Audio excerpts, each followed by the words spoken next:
नमस्कार, good morning आप सभी को। आपके साथ मैं हूँ सोनाली राय। समय हो चुका है आपको खबरों का डोज देने का और मैं हूं आपके साथ बसंत शर्मा। और सबसे पहले आपको जो खबर है दिखाएंगे, एक गजब कॉम्बिनेशन के साथ टेलीविजन का तड़का भी होगा और साथ ही रेडियो की जुबानी आपको खबर बताएंगे एक नए अंदाज में, आम बोलचाल के तरीके के साथ। रेडियो और टीवी के गजब कॉम्बिनेशन में बताएंगे, एक अनोखा लहजा होगा, अलग अंदाज होगा, खबरें दिखाएंगे भी और साथ ही साथ आपको सुनाएंगे भी। आप ही की गलियों से लेकर के आपके दिन भर की कहानी तक हर एक खबर आपके मतलब की होगी। तो चलिए बसंत, शुरू करते हैं दिल्ली वाला रेडियो टीवी। बिल्कुल।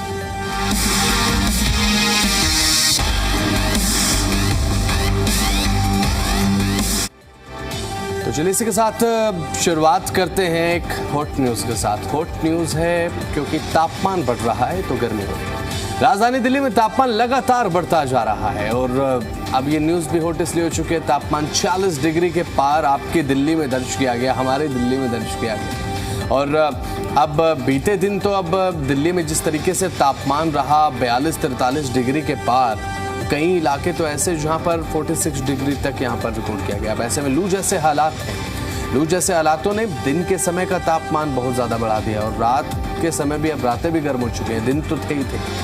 बिल्कुल, तेज धूप है, गर्म हवाएं हैं और लू जैसे हालात ने दिन के समय को बिल्कुल ऐसा बना दिया है कि आप दिन के समय बाहर नहीं निकल सकते हो। ऐसा लगेगा कि आप निकल तो सकते हैं, सह नहीं सकते हैं। तो आप जब धूप में घर से बाहर निकलते हैं तो मौसम विभाग की तरफ से भी लगातार यही कहा जा रहा है कि अच्छे से कवर कीजिए अपने आप को और तभी अपने घरों से बाहर निकलिए, क्योंकि एक बार अगर लू लग गई तो फिर आप घर से बाहर नहीं निकल पाएंगे। बिल्कुल। और एक और चीज़ सोनाली, और चीज़ एक ज़्यादा दिक्कत ये देती है, जब आप घर से बाहर निकलने से पहले जब वेदर अपडेट्स देखते हैं, अमूमन तो बारिश के दिनों में देखते हैं, लेकिन गर्मी के टाइम में भी ना लोग तापमान देखते हैं घर से बाहर निकलने से पहले कि तापमान क्या है, हमें किस लेवल की तैयारियां करनी है। 40 से नीचे तापमान है तो तैयारियां ये होंगी कि लोग कपड़ा बांधकर थोड़ा कम निकलेंगे, ढककर कम निकलेंगे। अब जैसे ही 42-43 तक जाता है तो तैयारियां मिलिट्री ग्रेड की हो जाती हैं कि खुद को ढक के निकलना, रुमाल बांधना, सर को कवर करके रखना, है ना, वो सारी चीज़ें। और एक चीज़ ये कि जब आप फ़ोन में वेदर देखते हैं, बेसिकली iOS जब आप यूज़ कर रहे होते हैं, आईफोन में जब आप वेदर देखते हो तो उसमें होता है कि एंड्रॉयड में भी होता है ये कि टेम्परेचर है 43 डिग्री सेल्सियस, फील लाइक 46। कभी कभी ऐसा होता है, कभी आप देखना, गौर करना इस चीज़ पे, जब आप वेदर की डिटेल्स देखेंगे उसमें जो फील लाइक एक सेक्शन होता है वो बहुत ज़्यादा इंपॉर्टेंट होता है और मेरी नज़र सबसे पहले उसी पे जाती है। अब ऐसे में 42-43 डिग्री का तापमान अभी फिलहाल जब ये घूम कर वार करता है ना, आपको लू के थपेड़ों के रूप में जब देखने को मिलता है तो फील लाइक 46 ही आपको रिजल्ट्स मिलते हैं। बिल्कुल बसंत, और सबसे बड़ी चिंता ये है कि फिलहाल राहत के कोई स्पष्ट संकेत नहीं दिए जा रहे मौसम विभाग की तरफ से। बिल्कुल, अभी मिड नहीं, एंडिंग में है, ये जून बाकी है। मई वाला मई था या मई वाला मई था? मई वाला मई था। तो मुझे लगता है कि अब लोगों की गर्मी से हालत जो है आगे और भी ज्यादा खराब होने वाली है। जिस तरीके से मौसम विभाग का साफ तौर पर कहना है कि अब आगे लोगों को राहत नहीं मिलेगी, तापमान में और बढ़ोतरी दर्ज की जाएगी। और तो और अगर 25 मई की बात कर ले और 25 मई से लेकर के 2 जून की बात कर ले तो नौतपा की भी शुरुआत हो रही है, यानी कि सबसे गर्म 9 दिन। तो ऐसे में सावधानी बरतिए, अपने आप को अच्छे से कवर कीजिए, खास तौर पर 12 से लेकर के 4 के बीच में अगर आप अपने घरों से बाहर निकलते हैं दोपहर में तो अपने आप को अच्छे से कवर कीजिए, ज़्यादा से ज़्यादा पानी पीने की कोशिश कीजिए। आप फ्रूट्स खा सकते हैं, तरबूज, खरबूज जैसे फलों का सेवन आप कर सकते हैं। अब दिल्ली एनसीआर ही नहीं बल्कि देश के कई राज्यों में तापमान अब बहुत ज़्यादा बढ़ सकता है। लू और हीट वेव का खतरा बढ़ चुका है, अब इसे लेकर अलर्ट भी मौसम विभाग ने दिया है। भीषण गर्मी को देखते हुए केंद्र सरकार पहले हीट वेव एडवाइजरी जारी कर चुकी है। लोगों को सलाह ऑलरेडी दे दी गई है कि दोपहर 12 से 4 बजे के बीच में अनावश्यक रूप से घर से बाहर ना निकले, ऑफिस से बाहर ना निकले और पर्याप्त पानी पीते रहें, शरीर को हाइड्रेट रखें, क्योंकि ऐसे में आप डिहाइड्रेशन के शिकार हो जाते हैं, आप हाइपरथर्मिया के शिकार हो जाते हैं और कई ऐसी चीज़ें होती हैं जो आपको घेर के रखती हैं और वो केवल इस चीज़ की वेट में होते हैं आपकी एक असावधानी कि आप खुद को ढक कर नहीं निकल रहे हैं या फिर आपने फुल स्लीव्स के कपड़े नहीं पहने हैं, क्योंकि गर्मियों में ये बहुत ज़्यादा ज़रूरी होता है। क्योंकि डायरेक्ट सन एक्सपोजर में जब आप आते हैं ना, तो उसके बाद होता ये है कि आपकी बॉडी के जो वाटर लेवल्स हैं वो बहुत तेज़ी के साथ रैपिड लॉस होता है, तो डिहाइड्रेशन की कंडीशन बन जाती है। यही कारण है कि अस्पतालों में डेली पहुँच रहे हैं लोग। अब लूज मोशन की शिकायत, वोमिटिंग की शिकायत, ये गर्मियों में बहुत ज़्यादा बढ़ जाती है लोगों को। तो थोड़ा ठंडे पेयजल पदार्थों का सेवन करते रहें, दिन में एक बार, या फिर जूस का सेवन अगर आप कर लेंगे, है ना, तो ये चीज़ मुझे लगता है कि बेनिफिशियल होगी लोगों के लिए। बिल्कुल बसंत, तो कई बार ऐसा होता है कि जब गर्मियों में सिर में दर्द होता है या फिर पेट में दर्द की शिकायत होती है, दस्त जैसी शिकायत होती है, तो हम नज़रअंदाज कर देते हैं। तो मेरा हमारे दर्शकों को सलाह है कि अगर कभी भी आप ऐसा फील करें तो आप डॉक्टर के पास ज़रूर जाएं, एक बार डॉक्टर को आप ज़रूर दिखाएं। तो चलिए बसंत, अब एक और चीज़ मैं ऐड ऑन करना चाहूँगा कि खुद के डॉक्टर ना बने, है ना, क्योंकि कई लोग होते हैं कि वो गूगल पे देख के खुद डॉक्टर बनना शुरू कर देते हैं। बिल्कुल, गूगल पे जाते हैं, यूट्यूब पे जाते हैं, वहाँ सर्च करते हैं और फिर सोचते हैं कि अच्छा अब मैं ये करूँगा तो ठीक हो जाऊंगा, या फिर ये करूंगी तो ठीक हो जाऊंगी। तो इट्स बेटर कि आप खुद का दिमाग ना लगाएं, आप डॉक्टर के पास जाएं, डॉक्टर से सलाह लें। बिल्कुल। तो चलिए इसी के साथ खबरों में आगे बढ़ते हैं। अब देश की राजधानी दिल्ली और आसपास के राज्यों में आज से एक व्यावसायिक परिवहन व्यवस्था का एक बहुत बड़ा असर देखने को मिलेगा। ये व्यवस्था पर असर रहने वाला है। All India motor transport Congress, यानी कि आप यहाँ पर बात अगर करें तो कुल मिलाकर बात ये है भाई, चक्का जाम होगा ट्रांसपोर्टर्स का। ये इन शॉर्ट है 21 मई की मध्य रात्रि से शुरू हुआ ये 3 दिवसीय हड़ताल का पूरा आयोजन मैं इसीलिए कह रहा हूँ क्योंकि ये पूरा का पूरा प्री प्लान था किस तरीके से करना है। 3 दिन के लिए रहेगा और इससे हलचल बहुत बड़े स्तर पर अब देखने को मिलेगी। अब अभी तक तो अंडर द कारपेट सेंसेशंस थी इस हड़ताल को लेकर जब बातचीत हो रही थी, लेकिन अब जो है इसका जो असर है वो विजिबली आपको आपकी रोजमर्रा की जिंदगी पर दिखाई दे सकता है आने वाले 3 दिनों की बात करें। बिल्कुल, और ये हड़ताल जो है वो 23 मई तक जारी रहेगी और इसका सबसे ज्यादा असर आज यानी कि बृहस्पतिवार से साफ तौर पर दिखाई देने लगेगा। अब दावा किया जा रहा है कि इस दौरान दूसरे राज्यों से आने वाले व्यावसायिक वाहन दिल्ली में प्रवेश नहीं करेंगे, जिससे सप्लाई चेन हो गया बाजार व्यवस्था पर इसका सीधा असर देखने को मिलेगा। अब हड़ताल क्यों की जा रही है, सबसे बड़ा सवाल है, ये हम आपको बता देते हैं। ट्रांसपोर्ट संगठनों का इस पर कहना है कि दिल्ली सरकार द्वारा लागू किए गए कुछ फैसलों से उन्हें भारी नुकसान हो रहा है। इसमें मुख्य रूप से कौन कौन से वो फैसले हैं वो जरा हम आपको बता दें।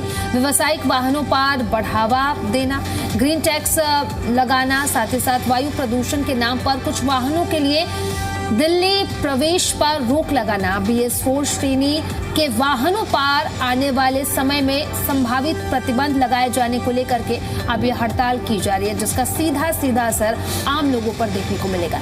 बिल्कुल, और जैसे कि मैंने बताया रोजमर्रा की चीजें प्रभावित हो सकती हैं क्योंकि दिल्ली में दूध भी दूसरे राज्यों से आता है। अब ऐसे में अगर वो चीज़ प्रभावित होगी तो अब दूध तो भी रोजमर्रा की एक चीज़ है हमारी। अब ऐसे में फल सब्जियां, क्योंकि दिल्ली के यहाँ पर आज़ादपुर मंडी की अगर आप बात करें तो हरियाणा से बहुत सब्जियां फल आते हैं, हरियाणा पंजाब से बहुत आते हैं। तो ये चीज़ें अगर मुझे लगता है कि एक इम्पैक्ट क्रिएट ये चीज़ें करने वाली है।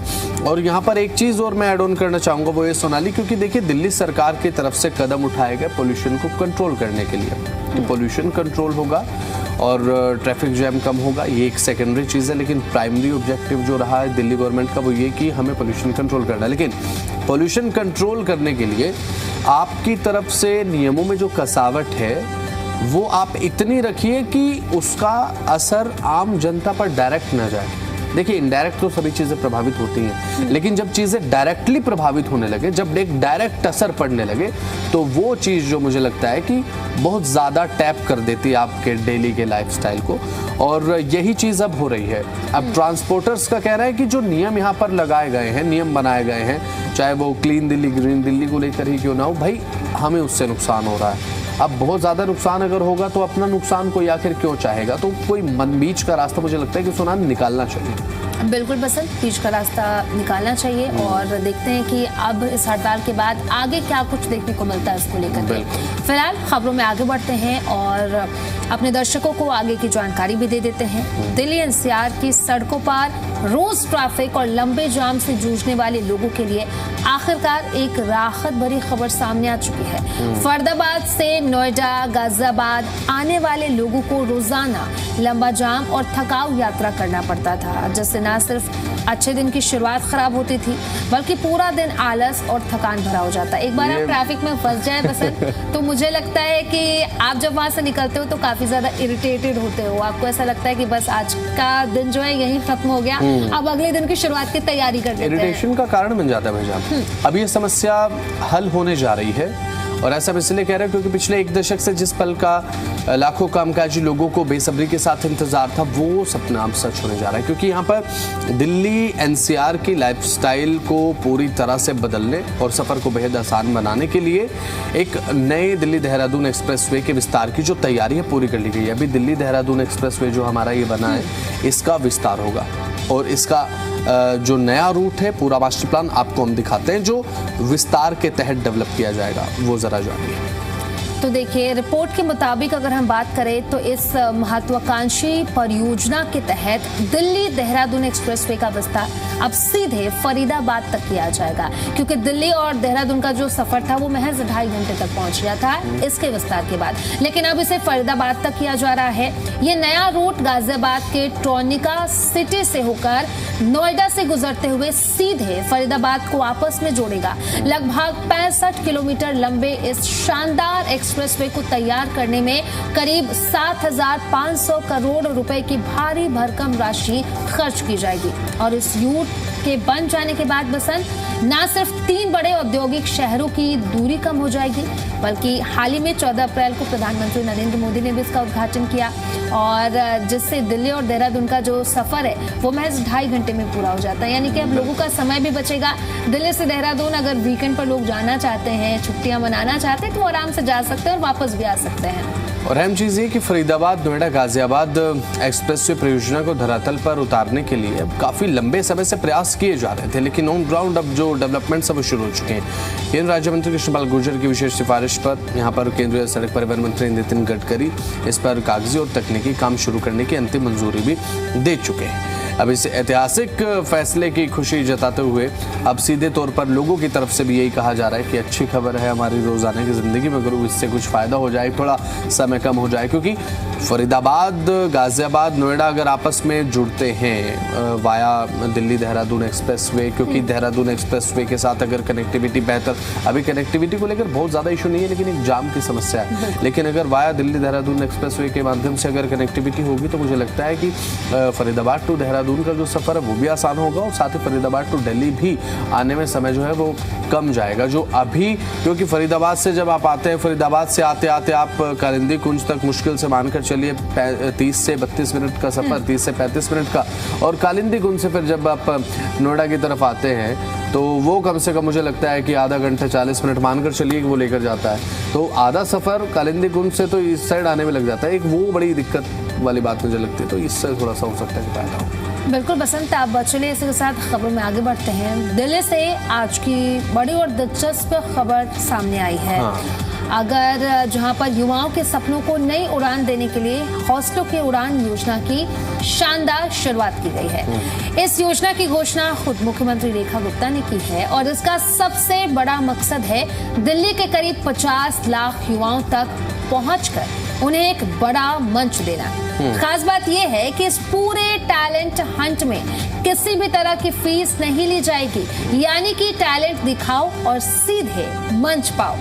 और योजना के तहत यहाँ पर singing, dance, digital art, sculptures और साथ ही साथ एक्टिंग समेत कुल 7 अलग अलग कैटेगरीज हैं जिसमें कम्पीट करेंगे प्रतिद्वंद्वी, यानी कि जो यहाँ पर जो चैलेंजर्स होंगे, जहाँ पर हर युवा अपने हुनर का जलवा अच्छे से दिखा सकेगा। दिल्ली सरकार का कहना है कि ये सिर्फ एक प्रतियोगिता नहीं है, बल्कि युवाओं के सपनों को उड़ान देने वाला एक बड़ा अभियान है। क्योंकि अभी तक जिस तरीके के मंच हम देखते हैं, चाहे बात हम सिंगिंग की कर लें, डांसिंग की कर लें, या फिर आपके अंदर कोई ऐसी आर्ट छिपी हुई है जिसको आपने खोज लिया है, उसको आप एक बड़े मंच पर लेकर जाने के लिए आपको पैसे खर्च करने पड़ते हैं, आपको फॉर्म भरने पड़ते हैं, आपको कम्पीट करना पड़ता है। कम्पीट तो देखिए यहाँ भी करना पड़ेगा, लेकिन वहाँ पर आपको जाने के लिए एंट्री फीस के रूप में फीस तो पे करनी पड़ती है। उसके बाद जितना बड़ा मंच उतने ज़्यादा पैसे आपको चुकाने पड़ते हैं फीस के रूप में। उसके बाद आपकी किस्मत है। लेकिन वही मंच अब फ्री में अगर आपको सरकार दे रही है तो आखिर क्या दिक्कत है?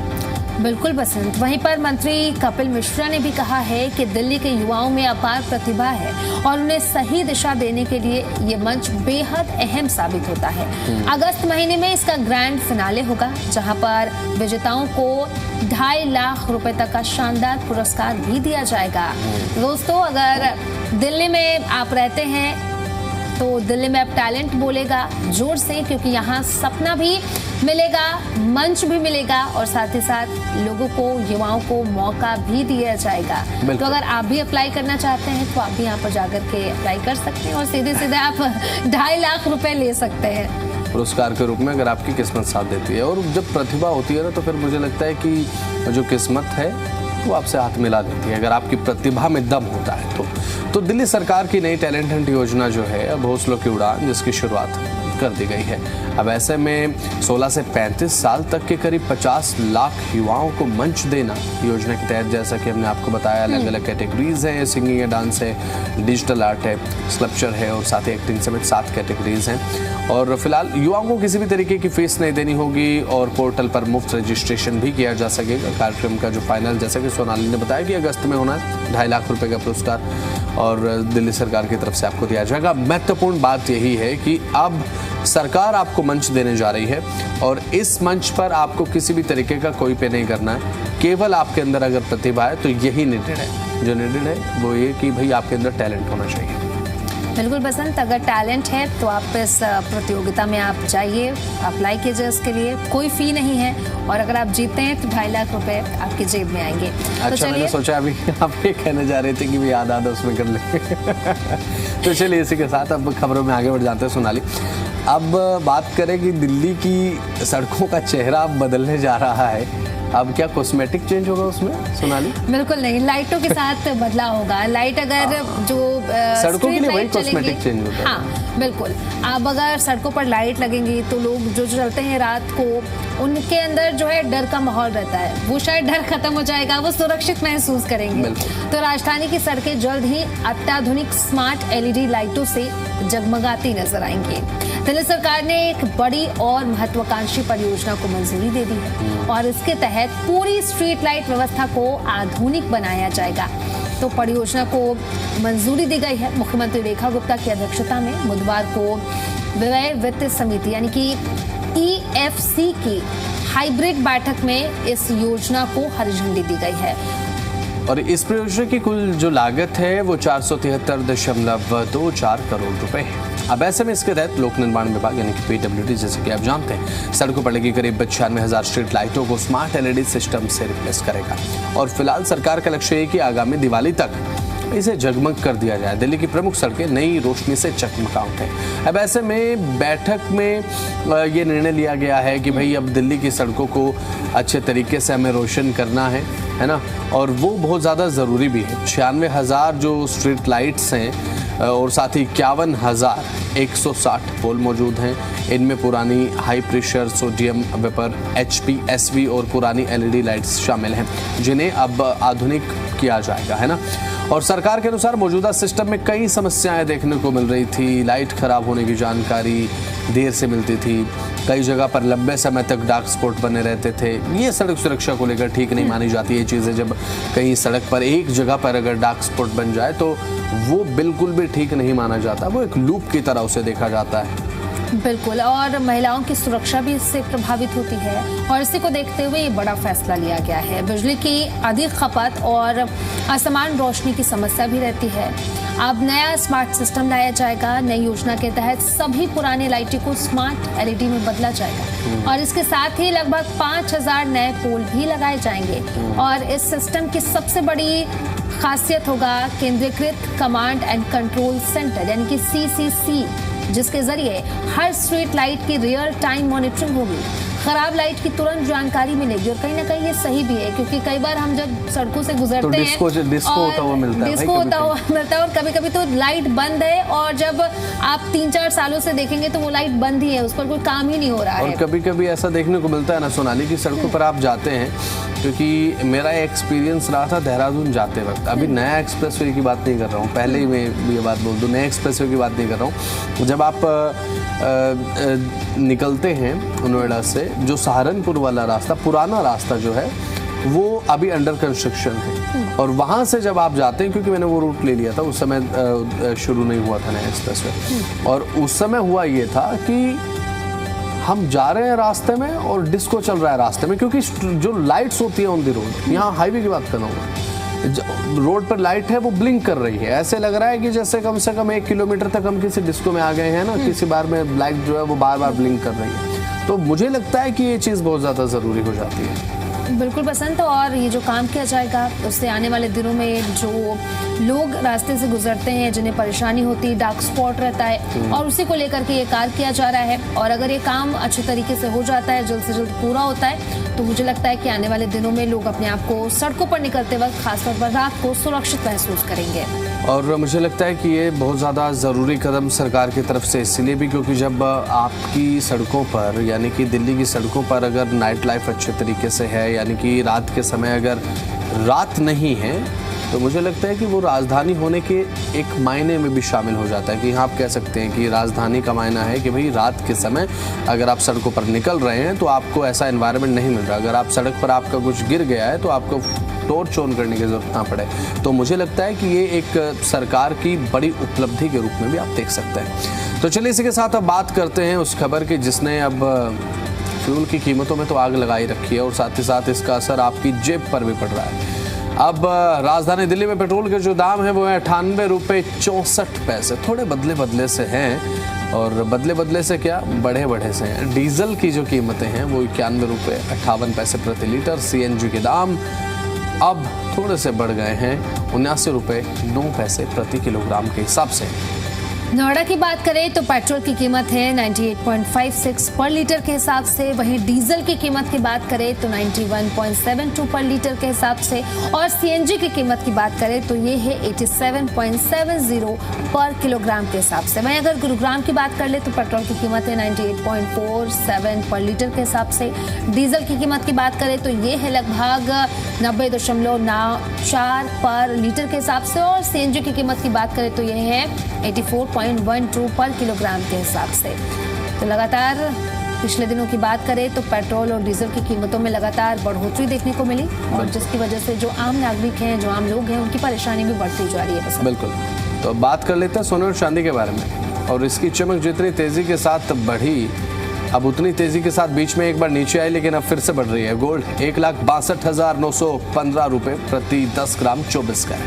वहीं चांदी की कीमत की बात करें तो ये है 2,84,900 रुपये प्रति किलोग्राम के हिसाब से। तो कल के मुकाबले बात अगर सोनाली करें तो बहुत ज़्यादा फ्लक्चुएशन नहीं है। बीते 2 दिनों में फ्लक्चुएशन हुआ था, और कल के मुकाबले में आज बहुत ज़्यादा फ्लक्चुएशन देखने को नहीं मिल रहा है। तो चलिए इस कार्यक्रम की अब समाप्ति करते हैं, समय इतने की इजाज़त देते हैं। इस कार्यक्रम की यहीं पर समाप्ति। नमस्कार।